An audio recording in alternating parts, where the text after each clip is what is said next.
Delhi, capitale de l'Union indienne. Les longues avenues de la ville moderne, New Delhi, ses gratte-ciels, ses espaces verts et son organisation symétrique ne ressemblent guère aux autres villes indiennes.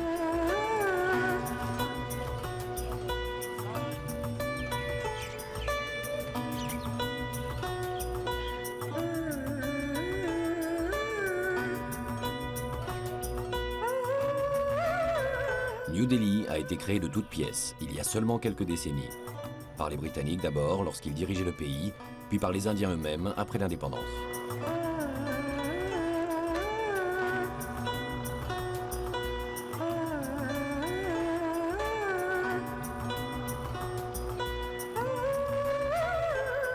Point névralgique de la capitale, le quartier du Parlement et du palais du gouvernement, où résident les présidents de la République depuis 1950.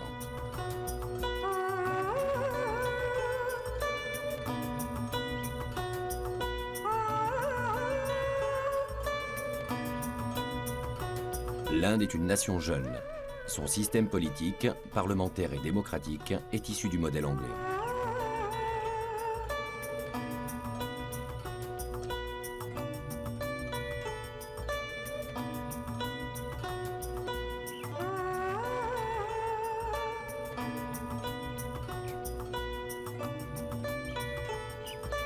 Le gigantesque palais du gouvernement, bâti sur un promontoire et surmonté d'un dôme, a d'ailleurs servi avant l'indépendance de résidence au vice-roi britannique des Indes.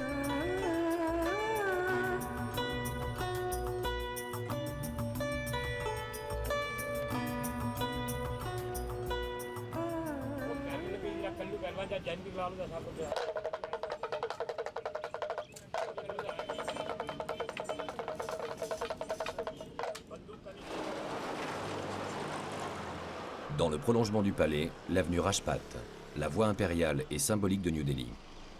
C'est ici que se déroule le grand défilé annuel de la fête nationale indienne, tous les 26 janvier.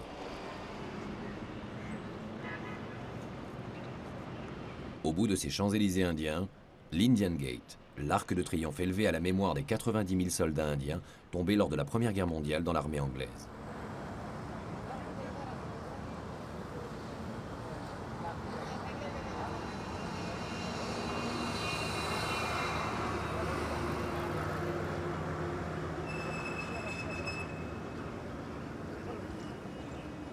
Sur l'avenue Rajpath et les jardins qui l'encadrent, des Indiens venus de tout le pays visitent ce cœur de la capitale.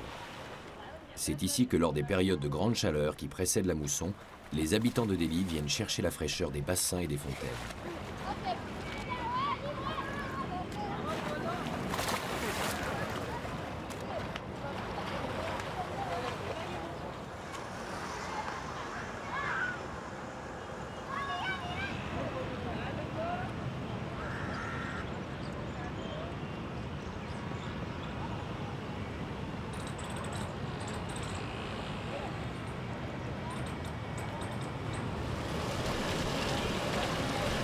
Vitrine de l'Inde centralisée, le quartier de Rajpath est en quelque sorte la matérialisation architecturale d'un rêve ébauché par les Britanniques et poursuivi sans relâche depuis le Mahatma Gandhi.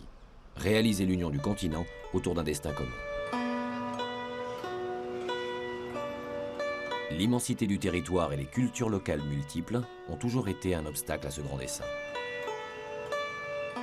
Rassemblés pour un temps autour de ce frêle personnage, devenu le héros de l'Inde moderne lors des grandes marches non violentes pour l'indépendance, les Indiens ont toujours connu de sanglantes crises internes.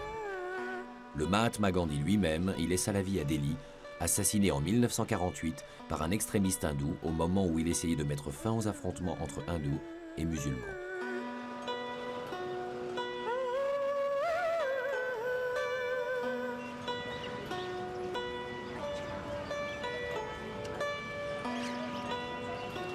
Les années ont passé. La foule qui se presse aujourd'hui au centre de la capitale est une sorte de résumé social et religieux de l'Inde. Chacun a sa place. On s'y croise sans jamais vraiment se rencontrer.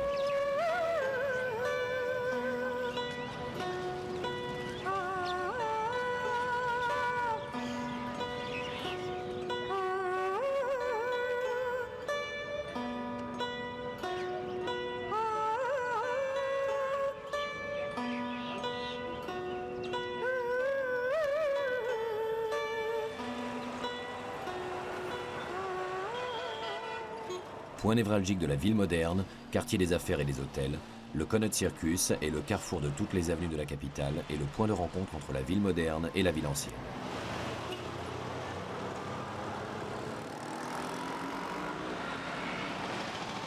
Connaught Circus est un cœur urbain qui bat la mesure de la ville entière en voyant dans ses artères un flot de circulation intermittent. Une colonnade coloniale des années 30 qui abrite des échoppes et des restaurants en sert la ronde permanente des voitures et des scooters. Un théâtre en rond de la vie de New Delhi.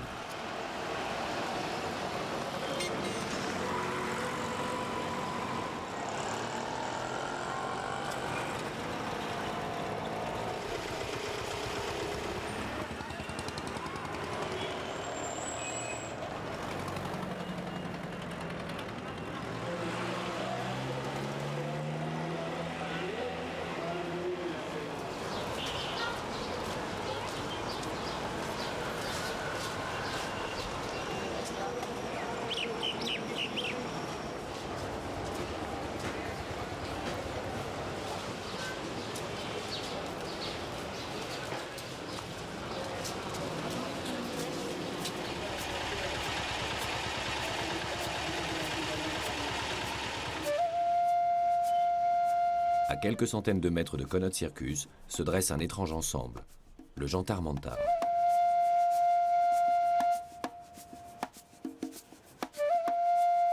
Le Jantar Mantar est un observatoire astronomique et astrologique de pierre. C'est un Maharaja du début du XVIIIe siècle, Jai Singh, un passionné d'étoiles qui en fut le maître d'œuvre. Il en existe 4 autres de la sorte en Inde. Celui-ci fut le premier.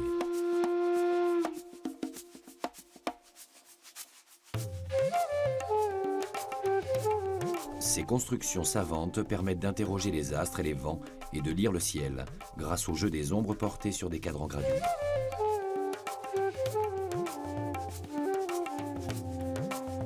De nos jours encore, l'astrologie revêt une grande importance pour la plupart des Indiens qui consultent souvent l'astrologue pour décider de sa date de mariage ou savoir si la mousson sera favorable.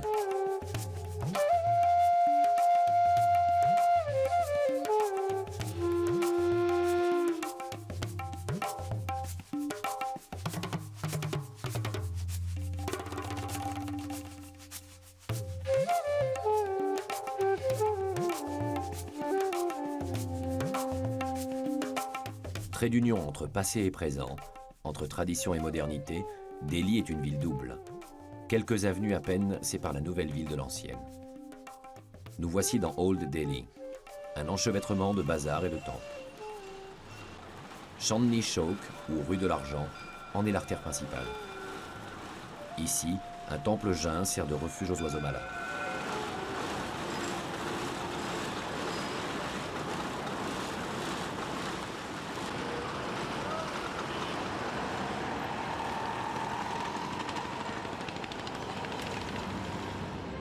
Le Jama Masjid, la plus grande mosquée de toute l'Inde.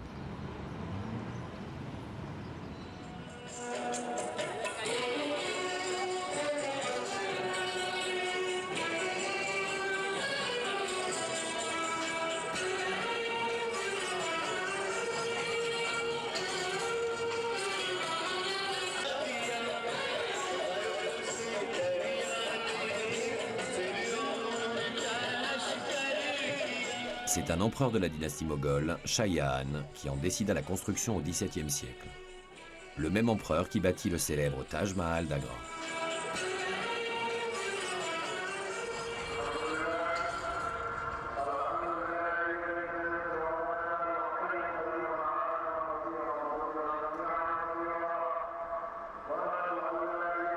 La grande mosquée de Delhi peut abriter jusqu'à 25 000 fidèles. Elle est légèrement surélevée pour dominer la ville. 14 années et des milliers d'artisans et d'ouvriers furent nécessaires pour bâtir l'édifice où se recueillent encore tous les vendredis les fidèles de la région. Dôme bulbeux, sobriété du décor, les empereurs moghols qui venaient d'Asie centrale ont introduit en Inde un art original, fusion des traditions indiennes et des influences persanes.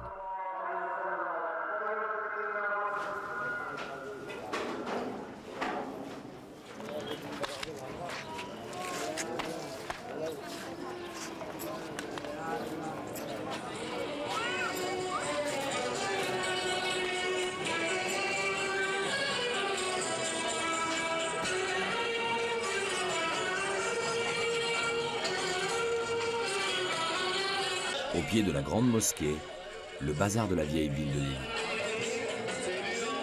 Shah-Jahan-Abad, tel était le nom de la ville sous l'empereur moghol. Les échoppes s'agglutinaient déjà autour de la mosquée et du palais impérial. Pour en retrouver l'atmosphère, il suffit de se laisser porter par les parfums, les couleurs et les sons. Pour la plupart des Indiens, la profession est déterminée par la famille, la région, la religion, la caste, le club et même le langage.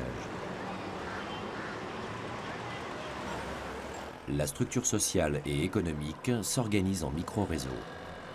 Le fils hérite du commerce du père et doit son succès à la permanence des liens tissés par sa famille depuis des générations. Les commerces du bazar de Delhi obéissent à cette règle, et chaque négoce fait l'objet du monopole de certaines familles, de haut en bas dans l'échelle sociale. Depuis l'indépendance, la politique indienne a toujours cherché à préserver l'équilibre entre progrès et conservation de cette structure économique garante d'une stabilité sociale de plus en plus fragilisée par les conflits nationalistes et religieux.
S'il est un sujet qui met d'accord tous les Indiens, bien au-delà des tensions ethniques et religieuses, c'est bien le cricket.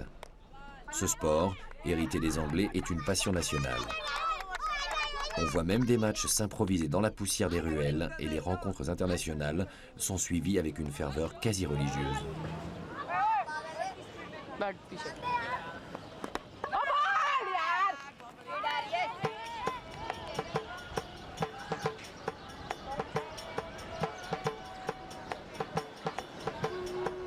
Au-dessus du vieux quartier musulman de Delhi, les murs massifs de l'Al-Qila, le fort rouge. Ces murailles, longues de 2 km, abritaient la vie fastueuse des empereurs moghols.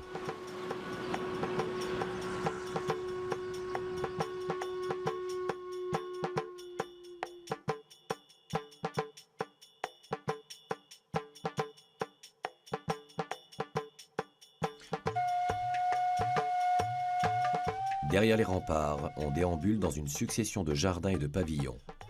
Le palais et ses dépendances ont survécu aux armées anglaises qui l'avaient transformé en caserne. Le Fort Rouge a subi plusieurs pillages. Les incrustations précieuses des murs, les plafonds d'argent et le trône des empereurs moghols ont disparu. Mais l'essentiel subsiste. La petite mosquée de la Perle, les halls d'audience impériales et les appartements royaux suffisent à évoquer les temps de la splendeur lorsque Delhi était la capitale d'un grand empire musulman. Les jardins étaient alors parcourus par des courtisans aux tenues colorées. Des processions d'éléphants d'apparat défilaient et des musiciens accompagnaient les heures de repos au bord des fontaines. La cour moghole de Delhi a survécu jusqu'en 1803, date de la prise de la ville par les Anglais. Les derniers empereurs de la dynastie, affaiblis par des divisions internes, furent assignés à résidence à l'intérieur du Fort Rouge et devinrent les souverains fantoches d'une cour délabrée.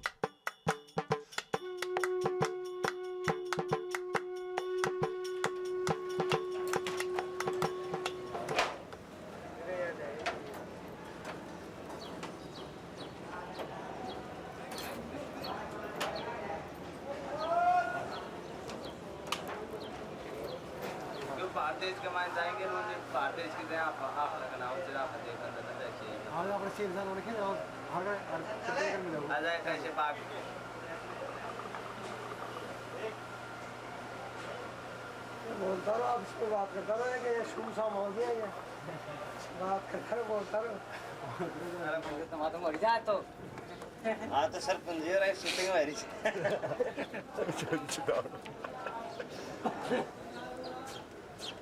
क्योंकि देखो तो सही गलत देखो अगली था ना इन्हें खाने में आग कभी खराब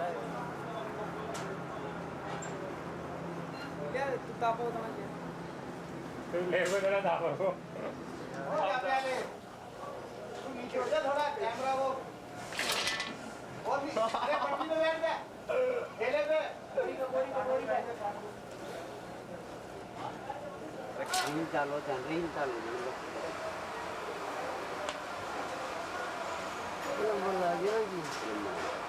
वीडियो के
Mais la vieille ville de Delhi n'est que la plus récente des 7 cités qui se sont succédées ici depuis le 8e siècle.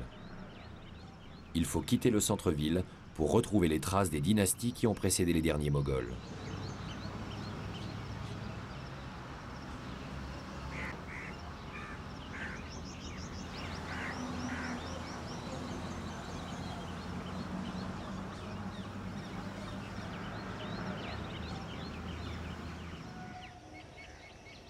Au sud de la capitale administrative, le tombeau du souverain Humayun, ancêtre du dernier empereur de Delhi, porte la marque de la terre d'origine des souverains moghols, la Perse et l'Asie centrale.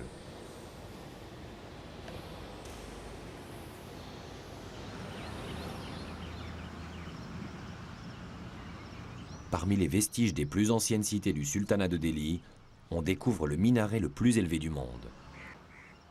Le Qutb Minar, qui mesure 73 mètres de hauteur, et la mosquée en ruine voisine sont les premiers monuments de l'art indo-islamique. C'est le premier sultan de Delhi qui les fit ériger au tout début du XIIIe siècle. Après chaque bataille victorieuse et l'annexion de nouveaux territoires, les musulmans érigeaient des mosquées. Les ouvriers qui construisirent le Qutb Minar utilisèrent des éléments de temple hindou voisins. Le minaret est bâti à l'imitation de ceux d'Afghanistan. Sur les 3 premiers étages sont reproduites les sourates du Coran.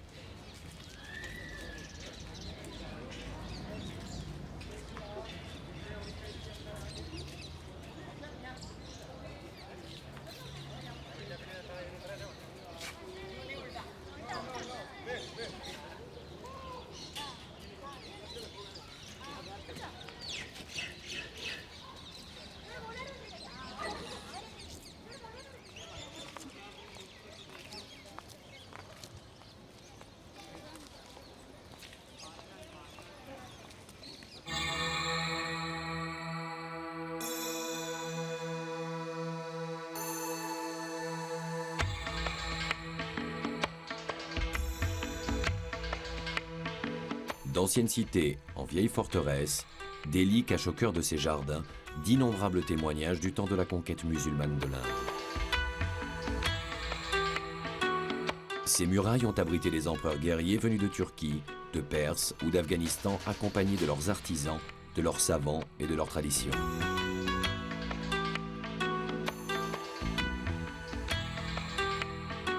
De perpétuelles guerres de clans ont agité ces citadelles pendant plusieurs siècles.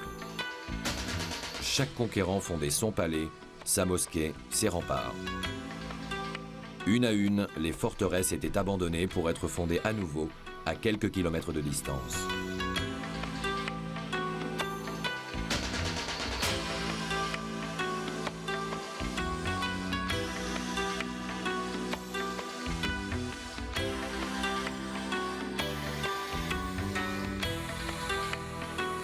À 7 km à peine du centre de Delhi, le visiteur poursuit sa remontée à travers le temps. Le voici à Tughlaq-Abad, encore une forteresse. Une citadelle surgit du Moyen-Âge, gouvernée par une dynastie musulmane venue de Turquie, les Touglouks.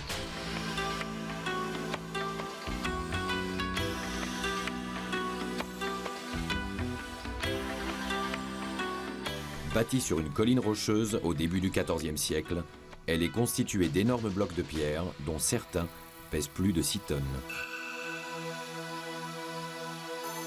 Elle fut fondée par le roi Ghiyas-ud-Din Tughlaq, dont le mausolée domine les ruines.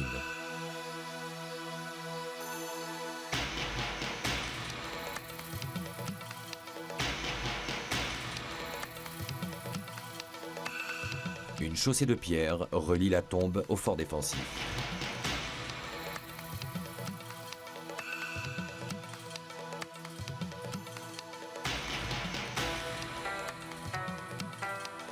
Comme toutes les autres forteresses voisines, Tughlaq-Abad fut abandonnée 13 ans à peine après sa construction. Plus de 6 siècles séparent l'abandon de Tughlaq-Abad et la naissance de New Delhi, que l'on aperçoit depuis les remparts de la citadelle moyenâgeuse. Le temps des Moghols, celui des Anglais, puis celui de l'indépendance. En l'an 2000, New Delhi sera la capitale de près d'1 milliard d'Indiens.